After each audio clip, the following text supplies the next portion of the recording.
ശിവകുമാറിന് മുമ്പിൽ ഒരുപാട് വലിയ വെല്ലുവിളികളാണ് നിൽക്കുന്നത്. ഒന്ന്, പാർട്ടിയിലെ പ്രശ്നങ്ങൾ ഇനിയും വർദ്ധിക്കാനേ സാധ്യതയുള്ളൂ. ഒരു ഭാഗത്ത് വലിയൊരു സ്റ്റിഫ് റെസിസ്റ്റൻസ് ഈ പറയുന്ന സിദ്ധരാമയ്യയുടെ ഭാഗത്ത് നിന്നുണ്ടാവും. സിദ്ധരാമയ്യ ഒരു ടവറിംഗ് OBC ലീഡറാണ്. അപ്പോൾ അദ്ദേഹത്തെ മാറ്റിയത് കൊണ്ട് തന്നെ ഇപ്പോൾ അദ്ദേഹത്തിൻ്റെ കമ്മ്യൂണിറ്റിയായി കുറുബ ഗൗഡിയൊക്കെ വലിയ പ്രതിഷേധമായി രംഗത്ത് വന്നിട്ടുണ്ട്. ഇപ്പോൾ ക്യാബിനറ്റ് എക്സ്പാൻഷനിൽ ചില ഒത്തുതീർപ്പുകളൊക്കെ ഉണ്ടാവും. പക്ഷേ എന്നാൽ പോലും ഇതൊരു ഫാക്ടറായിട്ട് നിൽക്കും. ഒന്ന്, അഹിന്ദ പൊളിറ്റിക്സിന് ഒരു അവസാനം ഉണ്ടായിരിക്കുന്നു താൽക്കാലികമായെങ്കിലും എന്നുള്ളതൊരു വസ്തുതയാണ്. പിന്നെ അതുകൂടാതെ തന്നെ ഒരു വൊക്കാലിക ഇമേജ് വെച്ച് അധികം മുന്നോട്ട് പോവുകയാണെങ്കിൽ അത് DK ശിവകുമാറിന് വലിയ ദോഷം ചെയ്യും. കാരണം മറ്റ് സമുദായക്കാർ എതിരാകാനുള്ള ഒരു സാധ്യതയുണ്ട്. പ്രത്യേകിച്ച് ലിംഗായത്തുകൾ ഇപ്പോൾ തന്നെ വാളെടുത്തു കഴിഞ്ഞ നിയമസഭാ തെരഞ്ഞെടുപ്പിൽ ലിംഗായത്ത് വോട്ട് കുറച്ചൊക്കെ കോൺഗ്രസിന് കിട്ടിയിരുന്നു. പക്ഷേ നിലവിൽ ലിംഗായത്തുകാരനെ മുഖ്യമന്ത്രി ആക്കിയില്ല എന്നൊക്കെ പറഞ്ഞിട്ടുള്ള പ്രക്ഷോഭമൊക്കെ ഇപ്പം തന്നെ സജീവമായിട്ട് നിൽക്കുന്നുണ്ട്.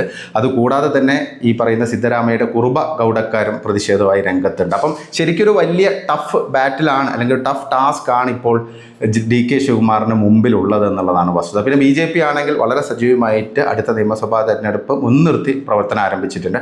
RSS കർണാടകയെ 10 മേഖലകളാക്കി തിരിച്ച് ജനസമ്പർക്കമൊക്കെ ആരംഭിച്ചിരിക്കുകയാണ്. അപ്പോൾ അതുകൊണ്ട് ഇത്തവണ വലിയൊരു വെല്ലുവിളി തന്നെയാണ്. ഓൾറെഡി കോൺഗ്രസിന് ഇനി അധികാരത്തിൽ തിരിച്ചു വരാനുള്ള ഒരു സാധ്യത കുറവാണ്. അപ്പോൾ അതുകൊണ്ട് തന്നെ DK ശിവകുമാർ വന്നാൽ അദ്ദേഹത്തിൻ്റെ ഒരു എനർജിയും പിന്നെ ഈ ഒരു നല്ല ഹാർഡ് വർക്കിംഗ് ആയുള്ള ഒരു പൊളിറ്റീഷ്യനാണ്. അപ്പോൾ അതൊക്കെ വെച്ചിട്ട് എങ്ങനെയെങ്കിലും ഒരു അത്ഭുതങ്ങൾ ഉണ്ടാക്കാൻ പറ്റുമെന്നുള്ളൊരു ഗാമ്പിൾ അത് മാത്രമാണ് ഇപ്പം നടന്നുകൊണ്ടിരിക്കുന്നത്.